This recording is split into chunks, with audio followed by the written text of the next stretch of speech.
ഇനി എന്താണ് ആടിത്തീർക്കുവാൻ ബാക്കിയുള്ളത് എന്ന് ചോദിച്ചവരെ നോക്കി മെഗാസ്റ്റാർ മമ്മൂട്ടി ചിരിച്ചുകൊണ്ട് പറഞ്ഞത് എൻ്റെ മനക്കിലേക്ക് സ്വാഗതമെന്നായിരുന്നു. ആ ക്ഷണം ഭ്രമയുഗത്തിൻ്റെ വാതിൽ തുറന്നു.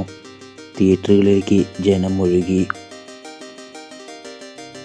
അവിടെ കറുപ്പിലും വെളുപ്പിലും എന്ന പോലെ, മുത്തശ്ശി കഥയിലെ എന്ന പോലെ ഒരു മുഖം തെളിഞ്ഞു. കൊടുമൺ പോറ്റി.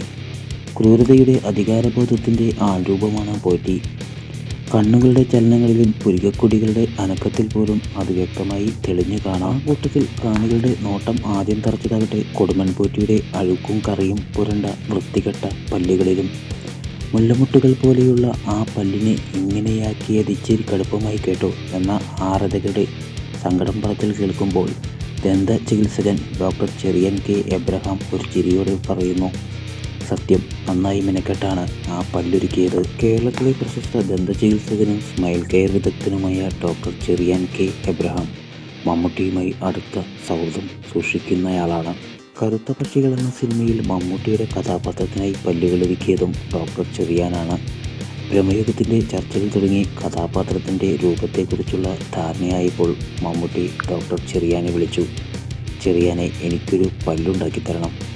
ആ കോൾ കൊടുമൺ പോറ്റിയുടെ പല്ലുകളുടെ പിറവി വിളിയായി.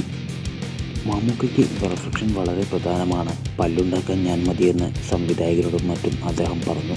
നേരിട്ട് വിളിച്ച് ഏൽപ്പിക്കുകയും ചെയ്തു. മമ്മൂക്കയ്ക്ക് എന്നോടുള്ള വിശ്വാസമാണത്. ഉത്തരവാദിത്വവും അത്രത്തോളമായിരുന്നു എന്ന് ചെറിയാൻ പറയുന്നു. കൃത്യമായി തേച്ചുമിനുക്കാത്ത, കഴുകി വെടിപ്പാക്കാത്ത വളരെ മോശമായ വൃത്തികെട്ട പല്ലായിരിക്കണമെന്നതായിരുന്നു മമ്മൂട്ടിയുടെ ആവശ്യം. വളരെ പരുക്കനായ ആളാണ് പോറ്റി. മമ്മൂട്ടിയുടെ ആവശ്യം നിറവേറ്റിക്കൊടുത്ത ചാരിതാർത്ഥ്യത്തിലാണ് ഡോക്ടർ ചെറിയാൻ.